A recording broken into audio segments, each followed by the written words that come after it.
they were pulling a scam. We did know they were pulling a scam. We just had no idea how big the scam was. But they went there to open the place. Now, Dangote is now telling everybody, what happened is that when they were telling them those lies, in fact, Bokwari already sold the Nigerian crude oil future prospect. They call it a future oil prospect, which means the crude oil that will be extracted from Nigeria for the next 10 years have already been sold, and Nigeria have collected their own royalty percentage. Bokwari collected over $25 billion. Do you even remember that? How many of you remember my Kati Banru? I mean, my Kanti Baru, the former NNPC GMD. Do you remember? He's dead now. During COVID, he died. Do you remember him? Do you remember when he took a check of the sold oil blocks in Nigeria when they renewed the licenses of oil, oil explorers in Nigeria, all those oil blocks? They made over $25 billion, $25 billion, which is like a future prospect to supposedly paid to secure the licenses to extract crude oil from Nigeria for the next 10 years. Do you remember that? Bokwari was on the hospital bed in London. It was Abba Kyari, who is also dead now, that was the de facto president of Nigeria at the time. Have you forgotten? No, you can't forget. It's significant. You need to understand this. It's important. So Dangote kind of come back to say, well, if Bokwari already sold all of these places, I cannot get crude oil from Nigeria anywhere until so year. So that is why I can't start refining crude oil. But hey, guys, hang on. I have actually secured another deal in Texas. Dangote refinery will be importing crude oil from Texas to refine in Lagos. Texas is more Lagos than worry. Honestly, the whole scam runs deep. Emefiole, who was the central bank governor at the time, now somebody standing trial for corruption, looted money. He stood boldly in front of cameras and he said, the Central Bank of Nigeria facilitated over $5 billion. He didn't tell us the whole story. $5 billion towards Dangote refinery to revive Nigeria economy and stop Nigeria from paying subsidy. Like the deep state, the central bank governor said boldly on TV, and he said Dangote had paid back 70% of that over $5 billion that they publicly admitted to have been given to Dangote refinery. To further put the wool on the eyes of so many of these educated weary. So, you know what they said? They said Dangote refinery, Nigeria also have 20% stake in Dangote refinery, which means the reason why Nigeria gave him money was not just to make sure that it becomes a national pride. It was also to make it a future investment for Nigerians, generations yet unborn. The scam run deep. The whole thing was lies. The whole thing was a lie. Everything. Dangote was neck deep in the entire run scam. Now he has to help them save Nigeria. Can you even imagine that? But somebody like me is the person who doesn't wish Nigeria well by telling you and showing you all of this. The one whose mind doesn't, who always feel happy every bad news about Nigeria. People like us are tagged, gaslighted, blackmailed. It never worked, by the way. As the enemies. While lives, millions of lives, including that of children, are subjected to this generational damnation. Like they were damned. They were born in Nigeria, and there is no way you could probably have a chance. Somehow you are just damned. Children. Those who didn't beg us to actually give birth to them. But yeah. their future, their lives, their existence, their livelihood, their humanity have been so degraded even before they were born. They're going to be born into all of this. And guess the rogues, they want to fix it. Now we have another idea. We have to, and you're listening to them. Or you want to listen to them. Obina, say something. Charles, Nigeria can easily produce most of the things that we import. And this issue of somebody being sabotaged, I don't think anybody is being sabotaged. The problems are fundamental. Charles, let us address this issue. Annually, we import $24 billion worth of refinery, white petroleum product and minerals that we can easily produce here. Charles, we have refineries in Port Harcourt, in Warri, and Kaduna with combined refining capacity of 445,000 barrels a day. Those refineries have not been working. They are not older than most refineries are working across the whole world. Charles, if we want to make this country work, we need to be very honest and situate things properly. Nobody goes to build a refinery without first of all thinking about the feedstock, even before putting the first foundation on the floor. I'll give you an example. Niger Delta Refinery is one refinery in Nigeria, Mola Refinery. Before Niger Delta Refinery put in one block, they already had a marginal field they were operating under the Arade Group. No investor put money on ground to do refinery without first of all considering his crude oil feedstock, even signing agreement over 20 years period. I was privileged to be part of the team buy side that bought NAFCON on air. The first thing that the buyers considered was how they would get the feedstock, and they had to sign 20-year contract with NGC, and that is number one. For the refineries to work, there must be institutional reform. Charles, let's face fact. NNPC is not working because of corruption. Refineries are not working because of corruption. Look at Brazil. Petrobras is working. 2.3 million barrels of crude oil production every day. $174 billion sized, $121 billion revenue annually, $37 billion profit annually. Crude oil reserve of Brazil, 15.5 billion barrels. Nigeria at $7.7 billion. Do you know why Nigeria is not working? Petrobras is owned only 28.5% by the Brazilian government. The rest are owned by institutional investors, just like we have in Nigeria liquefied natural gas. The only corporation that is working today, NLNG is working because federal government owns 49% and 51% is owned by private sector investors. If we want the refineries to work in the next 6 months, divest 60% of the federal government holding from NNPC, bring in deep-pocketed, capable, technically savvy private sector investors to take over that 60%. First of all, that would release 40 billion into the aviation account. Do IPO of $20 billion, extra money will come in.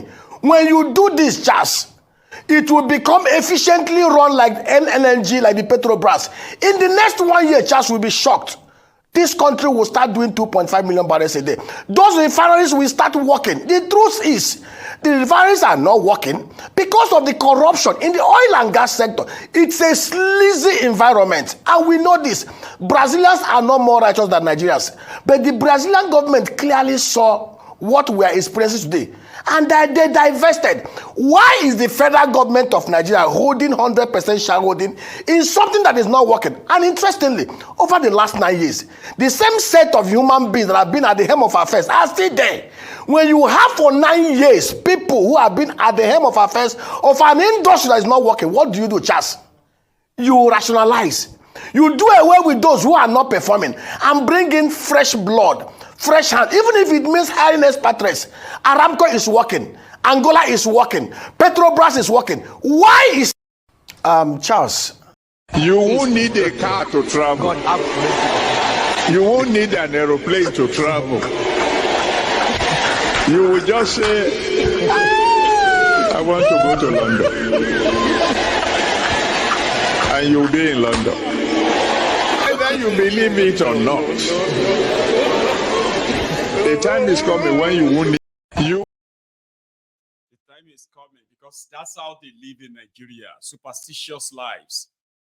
But he actually asked a very good question when he said 9 years of the same people in charge telling you the same story is enough to tell you all you need to know. But, well, Obina, it's not about people bringing in their money. You are not really possibly saying the whole thing. Nigeria has no crude oil. That is Nigeria's anymore. Yeah, Nigeria is collecting royalty, selling whatever they can sell. When it comes to the crude oil production, they are not being honest with you, Nigeria oil production daily is below 1 million barrels a day. The stealing of Nigeria crude oil, it is still ongoing. And ongoing to the level that it's a free fall. But you see, they are lying to you.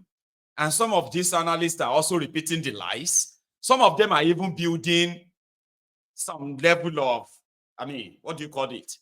They are building their projections based on these lies. You have those who are still stealing your crude oil, diverting the money. The same guys are the one in charge of your oil industry. They are the one in charge of your NNPC. The same rogues.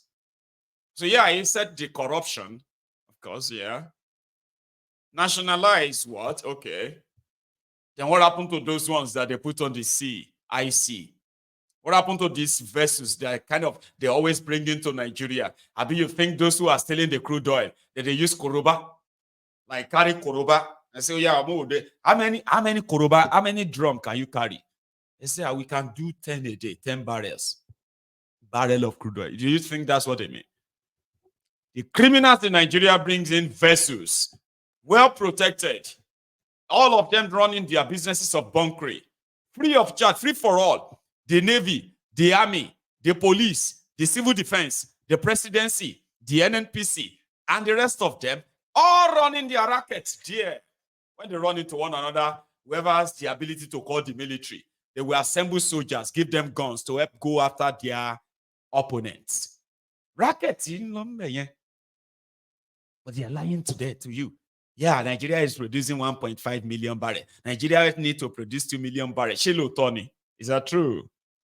Do you actually believe that? Do you have the record? Can you give us how much money NNPC has presented to Nigeria in the last okay, let's say in the last 1 year. Under Bokwari, at a point for more than 3 years, NNPC, they robbed you. They are doing it again. These guys are never going to stop if you don't stop them. Listen to Oshiomole. Oshiomole has something to say on this subject too. I just want you to if you don't mind. Important motion. Read it through paragraph by paragraph. There is absolutely nothing to add. We do have saboteurs. Around the country, people blame politicians for all sorts of things that are not working well. Yet, we have people who are just appointees of government, who sabotage the laudable objective of Parliament. Mr. President, I watched in the news when you led a delegation to visit a Nigeria refinery that is capable of producing diesel of appropriate standard. The decision, therefore, by the management of that's paragraph 5, aware that NMDPRA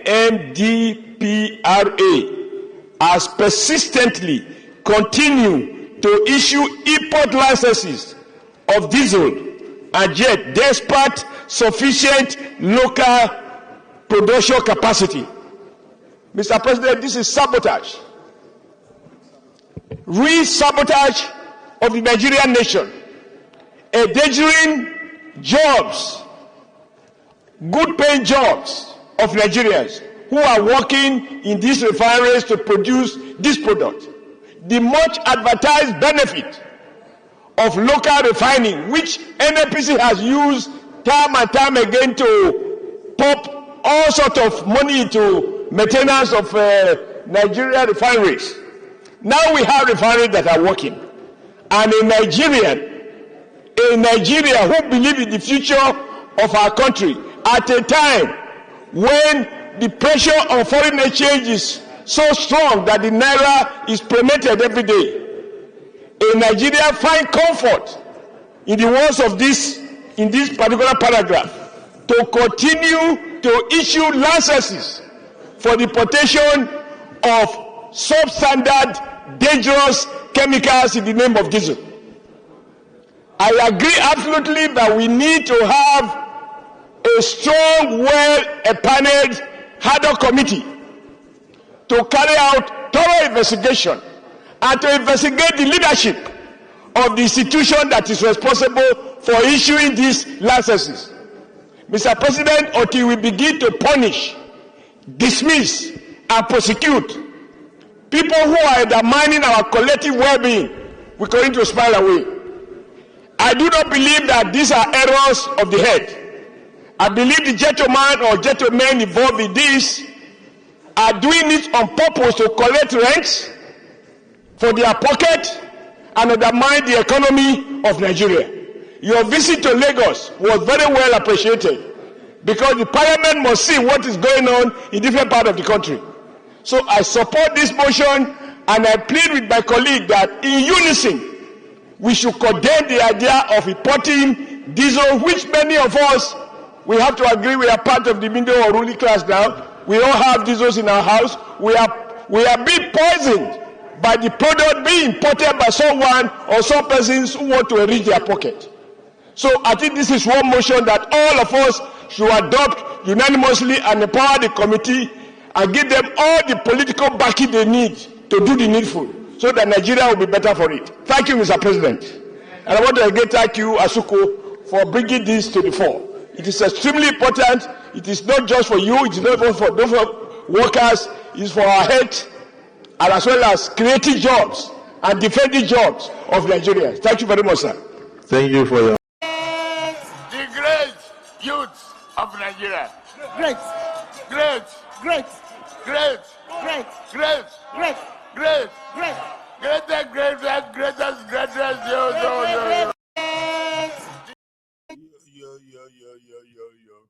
Greatest, yo. Instead of una to this answer, great. Greatest Nigeria student, greatest Nigeria youth. Anyway, your role models. You have been, in case if you have not, or if you have, it doesn't matter, okay? But especially for those of you who have been following, the Wike versus Ireti, the gang up after her, the gang up against her as an outsider who came to defeat their longtime friend, Aduda, to become the senator representing the FCT, Abuja. Yeah, you remember now. Yes.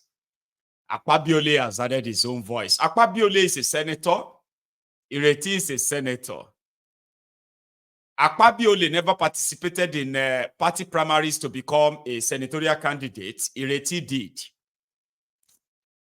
Akpabiole, Akpabiole became the Senate president to serve the mission of Tinubu. Ireti believes that she is there to serve the interest of the FCT.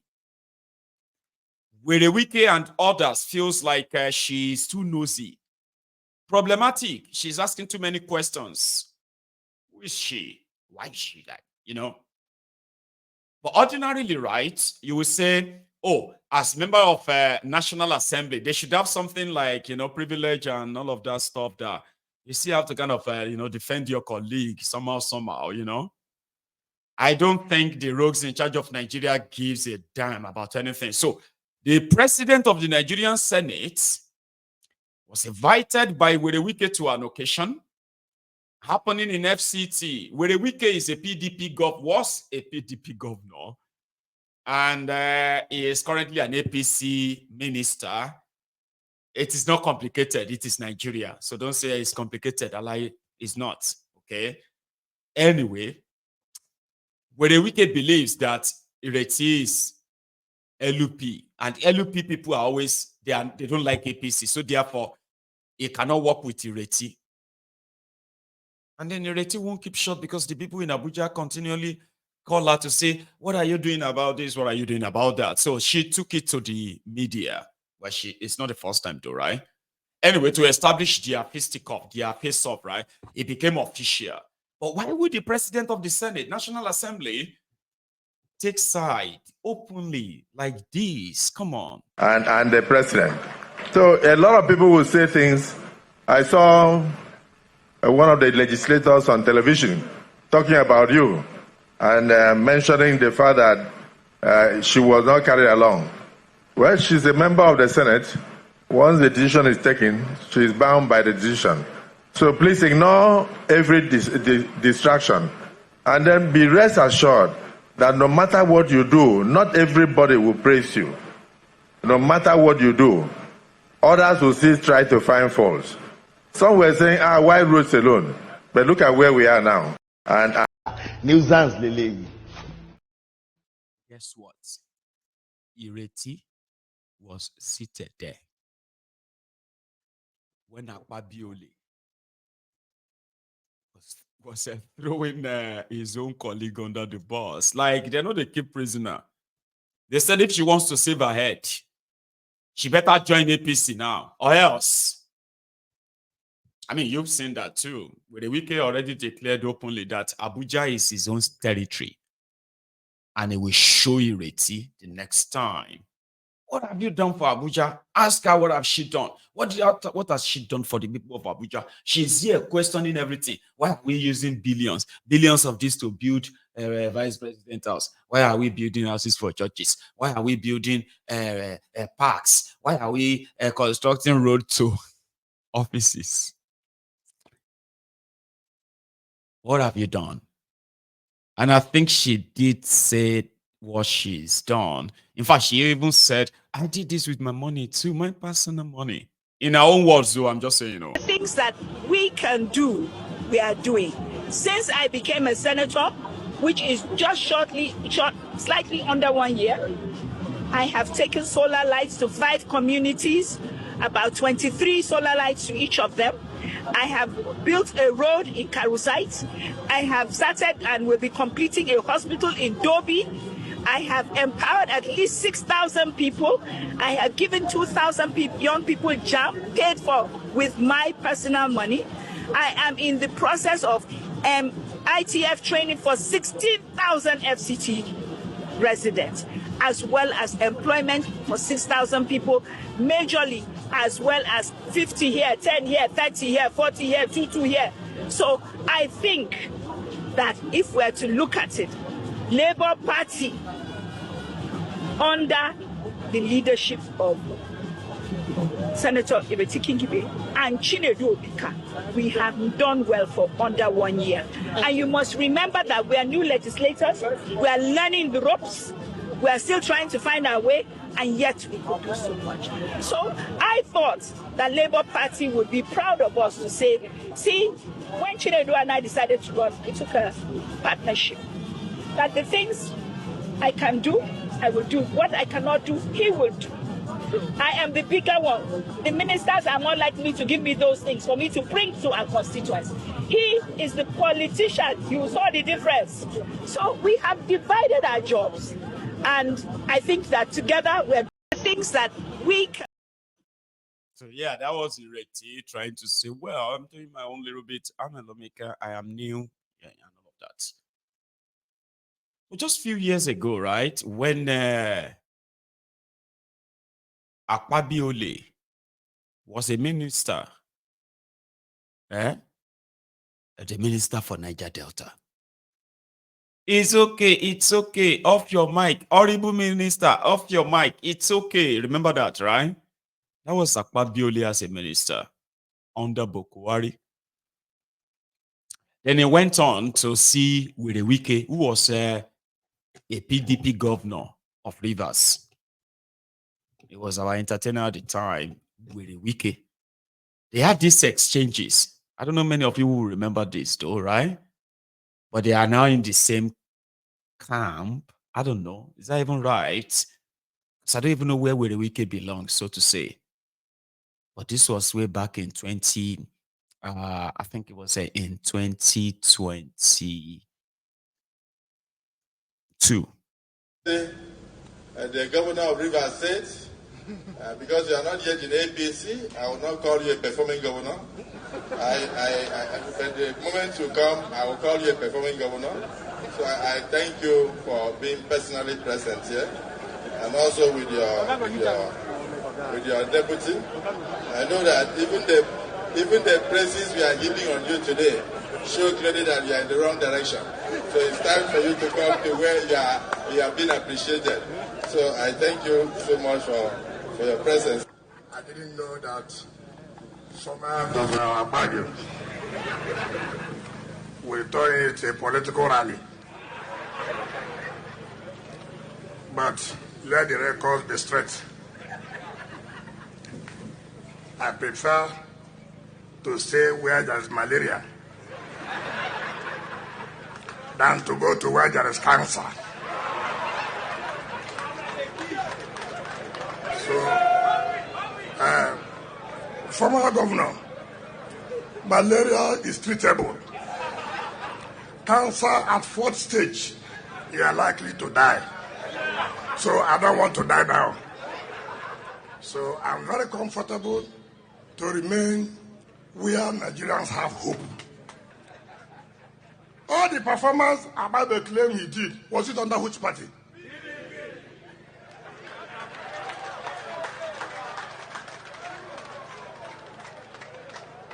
Akpabiole became an uncommon governor under where? Is he an uncommon minister now? It's not. It's not. So, so it is the right time for you to come back where you became uncommon. This is the right time for you. Since you left, you have lost all that position. So today is the right day for you to make that decision. And I know as you're sitting down now, I know you will take a decision today.